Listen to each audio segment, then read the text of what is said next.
เขาก็บอกเนี่ยสีเล่นพ่อเขาก็ว่าลูกป้าด้านลูกแม่จมแล้วจ้ะไม่ได้แต่ก็สั่งพวงฟังหน้า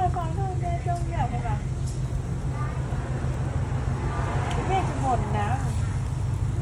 แล้วว่าพูดในใครพูดกับลูกคนนั้นแล้วบอกพี่เงินถ้าเรื่องแค่อันเป็นดินเพียงขึ้นเนาะหรือทันนอนเป็นดินได้กับจีอานอนได้ร้อยสุดนะก็เลยจะบอกเสียงไม่สุดแหละ